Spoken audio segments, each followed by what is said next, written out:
आठवड्याभरापासून ठाकरे गटाच्या एका पोस्टरची कोल्हापुरात चांगलीच चर्चा रंगलेली।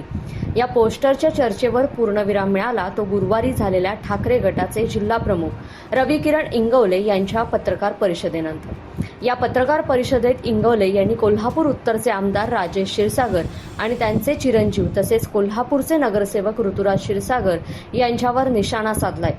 ऋतुराज क्षीरसागर यांचा कसिनो खेळतानाचा गोव्यातील व्हिडिओ इंगवले यांनी कोल्हापूरकरांसमोर आणला।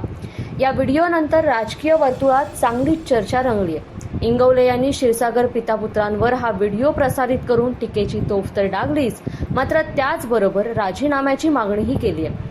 इंगवले यांच्या पत्रकार परिषदेनंतर नगरसेवक ऋतुराज क्षीरसागर यांनी इंगवलेंवर कायदेशीर कारवाई करणार असल्याचा इशारा दिला। तसेच गेल्या अनेक वर्षांपासून इंगवले क्षीरसागर कुटुंबियांवरती असे आरोप करतायत, त्यामुळे त्यांची पत्रकार परिषद मी फार महत्त्वाची मानत नाही असं वक्तव्य ऋतुराज क्षीरसागर यांनी केलं। हे आरोप प्रत्यारोप रंगत असताना सोशल मीडियावरतीही हे प्रकरण गाजू लागले। तर व्हॉट्सअप स्टेटसवरती ठेवण्यात आलेल्या व्हिडिओमुळे इंगवले आणि क्षीरसागर यांच्यातील वाद आणखीनच धुमसतोय। एकीकडे इंगवले यांनी त्यांच्या वैयक्तिक व्हॉट्सअपला एक स्टेटस ठेवलाय। काय आहे ते पाहूयात।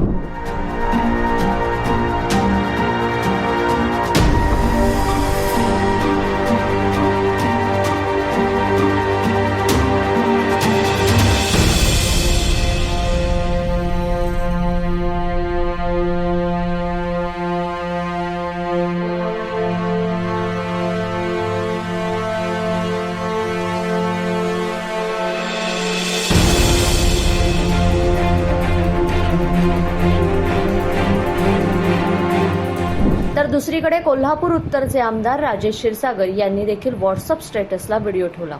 आता क्षीरसागर यांनी काय व्हिडिओ ठेवलाय तो पाहूयात।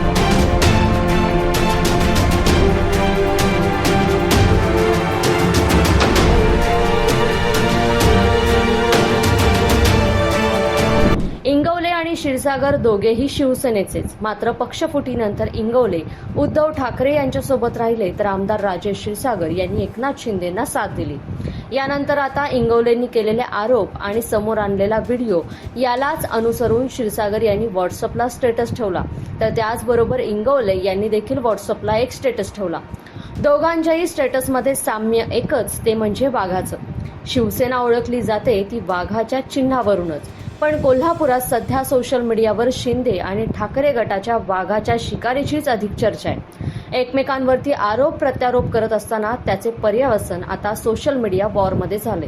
एवढ्यावरतीच हे थांबलं नाही, तर AI टेक्नॉलॉजीचा वापर करून इंगवले आणि क्षीरसागर यांचे समर्थक वेगवेगळ्या पद्धतीचे फोटोज सोशल मीडियावरती व्हायरल करतायत। त्यामुळे कोल्हापुरात शिंदे आणि ठाकरे गटात आधीपासूनच धुसफुसत असलेला वाद आता आरोप प्रत्यारोपामधून सोशल मीडियापर्यंत येऊन पोहोचलाय।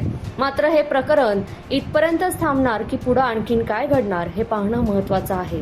तर कोल्हापूरकरांना आता हा प्रश्न पडलाय की नेमका वाघ कोण आहे।